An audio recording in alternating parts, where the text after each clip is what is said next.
So no, the pros aren't using that trick that you just saw on TikTok, but let's talk about what they are using. Just like most of you guys, when I initially started out music production, I was acutely aware of the fact that my music did not sound like the pros' music. Whenever I had an artist that I really liked, I would just be amazed at the soundscapes that they were able to create and I seemingly weren't. And I would try to find as many ways as possible to use simple tricks to get me to sound like the actual pros. And as you can imagine, for a very long time I failed in doing that, because there isn't really a trick out there that the pros are using that you aren't using, that is that magical difference between their sounds and your sounds.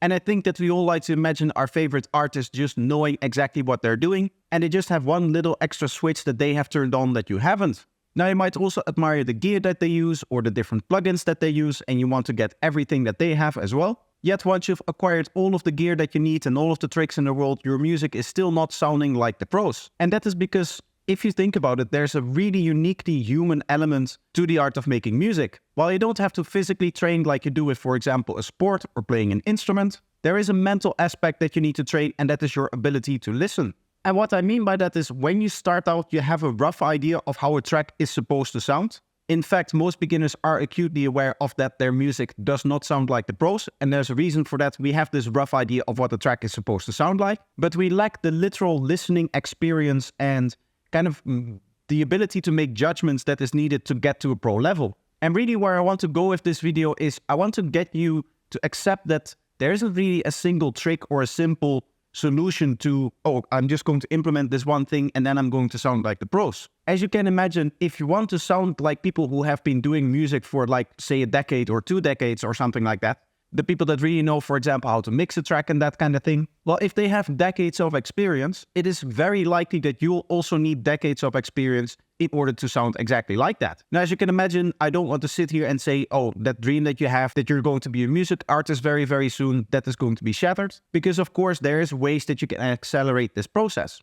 And this is one of the tricks that I want to talk about, which in my opinion is the best way to do ear training in order to get you to actually hear what music is supposed to sound like. And actually this exercise is really easy. All I need you to do is, for say a year time, every day when you wake up, when you start working about your music production, of course, not for everybody, it's their day job, so maybe not exactly when they wake up, but whenever you start a session working on music production, even if you do like an hour at night or something like that, take the first half hour of your session and just put on Spotify with music that you want to sound like, and then go into your production. Now, I would say that for the first few months, what you'll probably hear is a lot of frustration, a lot of like, oh, I don't sound like this, I want to sound like that, but then I open up my DAW, I close out of Spotify or whatever streaming service that I use to listen to the music, and suddenly, now that I have to do this myself, I can get nowhere near the sound that I was just listening to. And that is going to be very frustrating, but over time, what it's going to do is it's going to adapt your music very slowly to the music that you're listening to before. Now, I've actually heard of people that have actually done this for like a prolonged period of time, and I myself have been doing this for roughly 2 years now, I would say. And for me, it has been very consistent, in the sense that almost every day I get my half an hour of listening just in the morning. And one of the coolest things that it has done for me is that now that I'm in this new space over here, which currently has not yet been treated, I am already adapted to this room. And in fact, I'm going to have to readapt whenever this room does get treated. But getting adapted to the room has become much easier for me over the last 2 years, now that I have been listening to all of this music. And one of the things is, it's just a playlist of like 200 tracks. So there's tracks in there that I now have heard maybe 30-40 times on my system, on my actual production system. Of course, I've also heard it on headphones and whatnot. In general, I would say I do a lot of listening to music, even when I'm not like actively working on music. If I'm going to the grocery store or something like that, I always have my little Bluetooth headphones in and I'm just listening to other people's music. And I noticed that adapting to new systems, adapting to new rooms, adapting to even monitors and stuff like that is very easy, because I do this practice. But it's also fun that over time you start to hear more and more of the details. And this is really where you can start to see all of the benefits of doing it like this over a prolonged period of time, with like daily listening, I would say almost. It doesn't have to be daily again. You can do every other day. It's just going to take you longer to get adapted to your system and how music is supposed to sound on it. But you can actively hear yourself get better at the actual listening part of the production, which is of course very important. Now, the other side to the coin is being able to make the changes that are required for your music to sound the way that you want it to sound. Of course, it's not very helpful if you know exactly what your music is supposed to sound like, but don't know how to use the tools that you use in order to get your music to sound the way that it needs to do. Now, I think that this doesn't really have to be said, but just general knowledge of the tools that you use is very, very important. And one of the key factors there that I can attest to is limiting yourself to a certain amount of plugins, or in general just tools, and learning those a little bit better, as opposed to having a wide collection of different plugins that you know very shallowly. Now, there's nothing wrong with a big plugin list. If I go into here, you can see that I definitely qualify as a little bit of a hoarder. This is just the VST stuff. And then we can go into VST3 as well. You can just see the amount of manufacturers that I have plugins from. And of course, some of these are massive bundles. Take the Melda bundle, for example. This is just a massive list of plugins. And I believe that I'm just shy of 400 plugins installed whenever I do a rescan on Ableton. That is the number that it shows.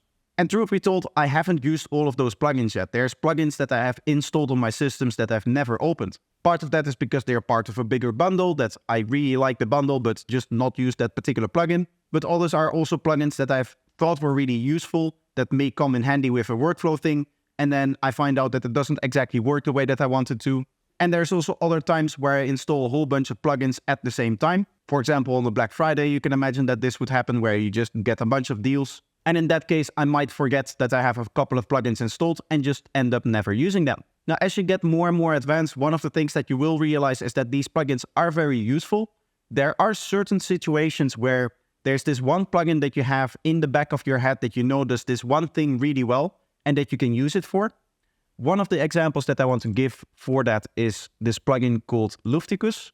This is a free plugin that I only use for one specific purpose, and that is the high boost over here at 40K.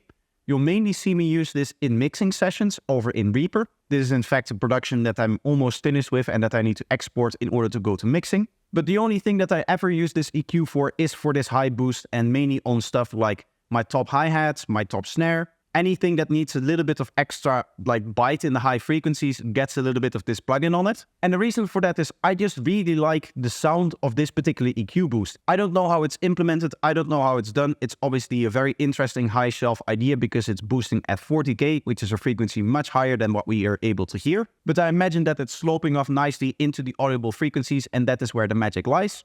And these kind of magical things are the things that you're going to be picking up over a very long amount of time of music production. So to conclude this video, there's definitely tricks that you can do that makes your life easier as a music producer.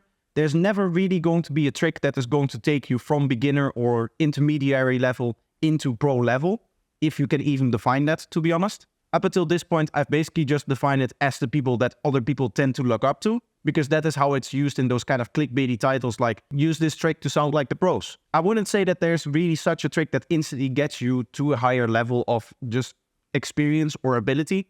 And I imagine that most people will know that. But what is very, very true is, one, you need to be able to hear what you're doing. That is very, very important. And of course, that is the reason why that was the first part of this video. I would say that that is a little bit more important than actually being able to use your tools.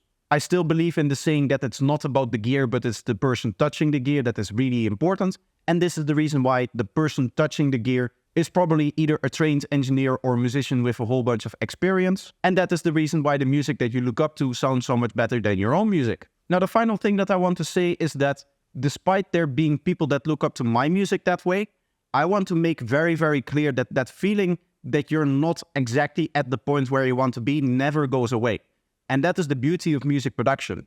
You're never going to be satisfied just with the music that you make. It is also a little bit of a curse because it means that you can never listen to your own music and just enjoy it. You're always kind of like in this analytical state and trying to find like, okay, where can I make a small improvement there? Where can I make a small improvement there?